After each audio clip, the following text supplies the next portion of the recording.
Ce qui est génial en bourse, c'est que les opportunités d'enrichissement ne manquent jamais. Que vous soyez investisseur dans des valeurs de croissance ou des actions à potentiel de recovery, il y a toujours des pistes à explorer. Et aujourd'hui, j'aimerais qu'on parle ensemble d'une approche moins courante, mais croyez-moi, qui peut s'avérer très lucrative pour nous. En devenant riche!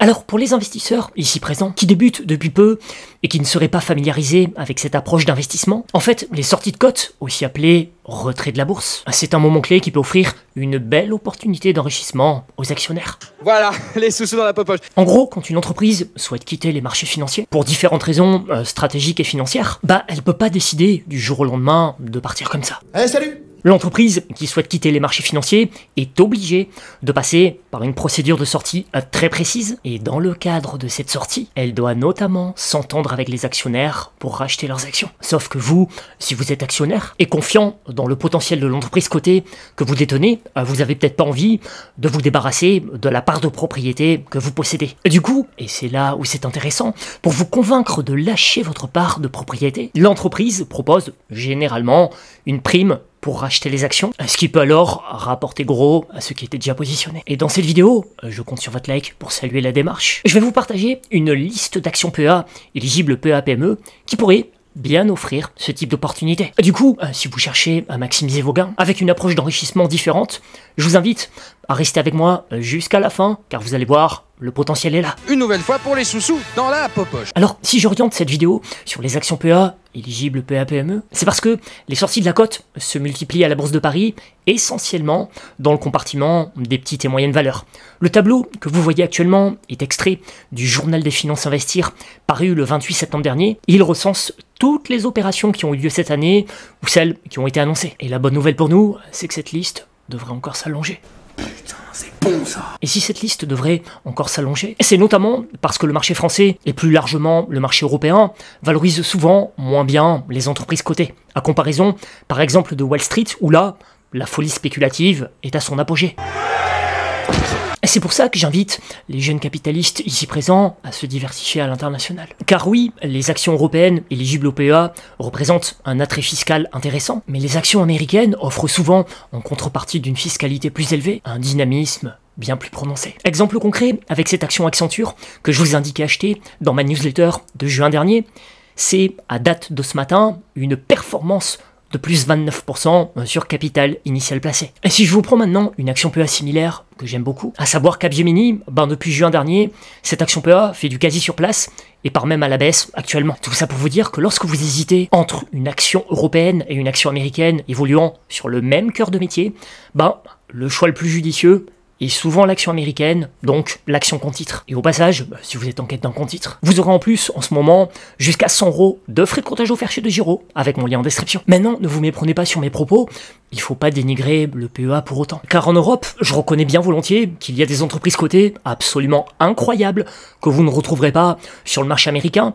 ASML est l'exemple premier qui me vient en tête, mais je pourrais aussi citer Ferrari, que j'ai, soit dit en passant, vendu vendredi dernier avec une copieuse plus-value 47%. Et là, comme ma vidéo se veut orientée sur le marché français, avec des noms d'actions éligibles PEA-PME, en guise d'exemple d'actions magnifiques, introuvables sur le marché américain, je pourrais vous citer Robertet, une action PEA éligible PEA-PME, que je détiens pour info toujours au sein de mon patrimoine financier, depuis ma prise de position partagée dans cette vidéo. Et un autre point qui pousse à s'intéresser au marché financier français, on en revient au sujet de la vidéo, c'est que comme c'est un marché qui valorise moins bien que le marché américain, ça incite beaucoup plus les entreprises à sortir de la cote. Et effectivement, on constate que les sorties de la cote se multiplient à la Bourse de Paris, essentiellement dans le compartiment des petites et moyennes valeurs. Comme le relatait à juste titre Francis Berthelin, gérant de MC Spécial, un fonds de Montaigne Capital consacré aux opérations spéciales, la sous-valorisation chronique des valeurs moyennes constitue un terreau favorable à ce type d'opération de sortie de cote, car les beaux dossiers cotés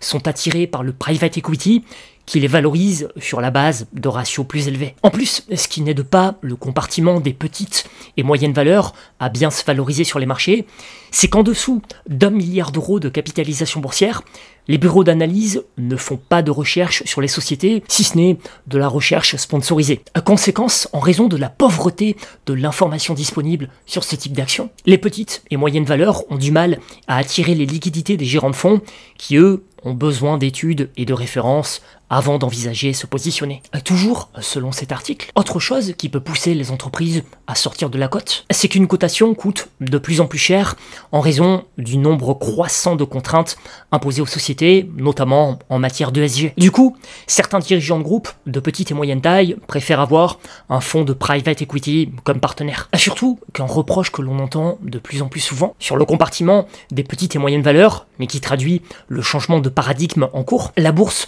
ne fait plus trop son travail premier. Autrement dit, elle ne finance plus la croissance des entreprises comme par le passé. C'est justement un des arguments que le PDG d'Esker, Jean-Michel Bérard, avance pour expliquer son projet d'OPA en association avec Bridgepoint. Bref, vous voyez, il y a plusieurs arguments qui peuvent pousser des groupes de taille modeste à sortir de la cote. C'est vrai que si autrefois la bourse était le reflet de l'économie et aidait les entreprises à se financer, aujourd'hui il faut avouer que la bourse est surtout un lieu de spéculation décorrélé des réalités. Maintenant, la bonne nouvelle pour nous, actionnaires, c'est que ça peut créer des opportunités, notamment sur le compartiment des petites et moyennes valeurs. Surtout que, comme le relatait à juste titre cet article consacré au retrait de la cote, le ralentissement économique en cours crée des opportunités pour les grands groupes qui bénéficient d'une structure financière solide, à l'image de la récente acquisition de la société MRM par l'entreprise Score. En raison du ralentissement actuel, les valorisations deviennent attrayantes et les cibles plus nombreuses, les entreprises en difficulté se montrant plus enclines à trouver un partenaire. Et la bonne nouvelle pour nous spéculateurs, c'est que toutes ces opérations sont réalisées le plus souvent avec des primes attrayantes. D'après l'article que je vous ai exposé, et écoutez bien, la prime médiane ressort à 33% depuis le début de l'année contre près de 43% l'an dernier. Donc vous voyez, le titre de l'article n'est pas aguicheur. Avec les retraits de la cote, on peut gagner aisément 30% les doigts dans le nez. Que du bonheur. Et justement, l'article en question a sélectionné 15 sociétés réparties en 3 thématiques qui pourraient être rachetées dans les mois à venir par des fonds ou par leurs actionnaires de référence. La première thématique évoquée, je l'aime beaucoup, je vous en ai brièvement parlé tout à l'heure, c'est celle liée aux spécialistes du numérique, les fameuses ESN. Et sur le compartiment des petites et moyennes valeurs, celles qui peuvent faire l'objet de retrait de la cote et offrir une prime, en tout cas selon l'article, les valeurs citées ce sont OB, objectif de cours 58 €, Infotel, objectif de cours 55 €, Ligne Data Service, objectif de cours 105 €, Neuron, objectif de cours 58 €, SideTrade, objectif de cours 275 €. Je précise qu'afin de garder un esprit de synthèse dans cette vidéo, je vais pas forcément décortiquer chaque action citée. Par contre, pour ceux qui veulent plus de détails sur les valeurs citées, sachez que d'ici vendredi, je vais vous envoyer par mail l'article complet avec les notes d'analyse pour chaque action. Ce sera accessible librement via ma newsletter, promenez en description. Autre thématique évoquée dans l'article, les serpents de mer boursiers. Les cas de Colas et plus récemment des holdings de la galaxie Bolloré, tels que Compagnie de Cambodge en témoignent, et des exemples de ce type, que l'on appelle communément les serpents de mer.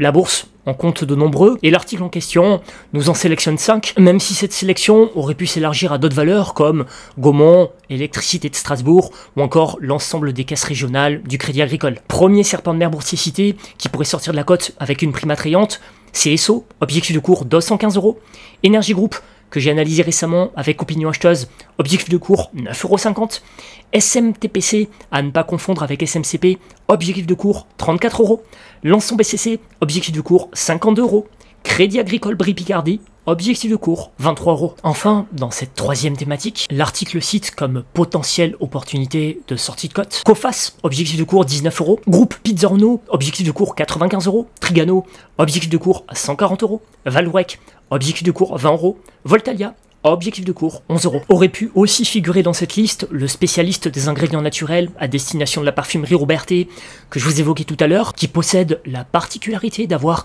2 de ses concurrents et potentiellement prédateurs à son tour de table. Je pourrais citer également Oneo, dont je vous ai récemment partagé une opinion acheteuse et qui a déjà fait l'objet de 2 tentatives de la part de la famille Herrière-Dubreuil. Et enfin, je pourrais citer comme sortie de cote potentielle avec prime intéressante Morel et Prom. Ça, voyez perso, Robertet, Oneo et Morel, ce sont 3 actions PEA éligibles PEA-PME que je trouve également intéressantes. Non seulement la qualité fondamentale est là, ce qui me laisse présager un devenir boursier intéressant, mais en plus, ces actions peuvent faire l'objet d'une sortie de cote, ce qui ne gâche à rien au plaisir, bien au contraire. Après, c'est bien sûr une opinion personnelle. N'hésitez pas à partager vous aussi, parmi toutes les actions évoquées, vos préférés. Comme d'hab, je compte sur votre like, si bien sûr vous avez apprécié. Merci pour votre suivi, et vive l'ambition financière. I'm rich.